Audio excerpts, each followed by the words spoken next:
Hello મિત્રો, તમારું સ્વાગત છે અમારા ન્યૂ વ્લોગમાં। તો તમે પણ મજામાં છો, અમે પણ મજામાં છીએ। તો ચાલો આપણે વ્લોગને ચાલુ કરીએ।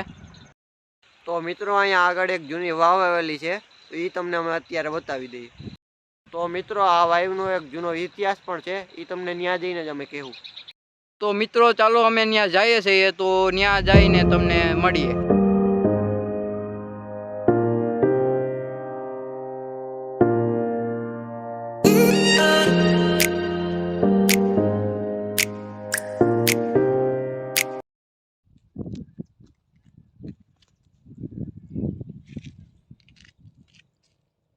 તો મિત્રો અમે જાતા હતા તો મસ્ત વ્યૂ જડ્યું, તો એ તમને થોડું બતાડી દે।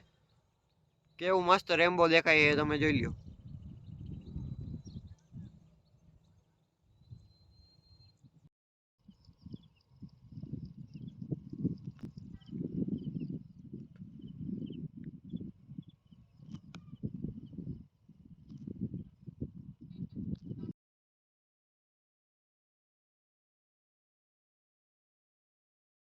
તો મિત્રો અમે પહોંચી ગયા છે નારારી વાવે। તો આ વાવને નારારી વાવ કહેવામાં આવે છે। તો ચાલો અમે તમને બતાડી દઈએ। તો મિત્રો, અમારી પાછળ દેખાય એ નારારી વાવ છે। તો મિત્રો, આ જે વાવ દેખાય છે એને નારારી વાવ કહેવામાં આવે છે। અને આ આશરે 100 વર્ષ કરતાં પણ વધારે આ વાવને સમય થઈ ગયો છે બનેલીને। અને આ રાજાશાહી વખતની વાવ છે, અહીંયા બનેલી છે। આ ગુજરાતના એક ગામ પાસે આવેલી છે। તો મિત્રો, અમારા ઘરડા બાપ દાદા કહેતા કે અમે અહીંયા આગળ આવેલું પાટણમાંથી ત્યાંથી પાણાના ગાડા ભરતા, અને અહીંયા આગળ આવેલું બાટવા છે વાવની આગળ, ત્યાં અમે નાખવા જતા। ત્યારે આ વાવને વચમાં પાણી પીવા ઊભા રહેતા, અને બળદને થોડો વિહામો થઈ જાય એ માટે ઊભા રહેતા અને અહીંયા પાણી પીતા અંદર ઉતરીને, એવું કહેવામાં આવે છે। આ જોઈ લ્યો તમે, આ પગથિયા દેખાય છે એ અત્યારે તો બહુ ગંદી થઈ ગઈ છે, તો તમે હરખાએ જોઈ લ્યો। ઓ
અત્યારે તો મિત્રો અહીંયા પાકો રોડ બની ગયો છે, ત્યારે તો અહીંયા ખાલી કાચો રસ્તો હતો અને અહીંથી ગાડા હાલતા।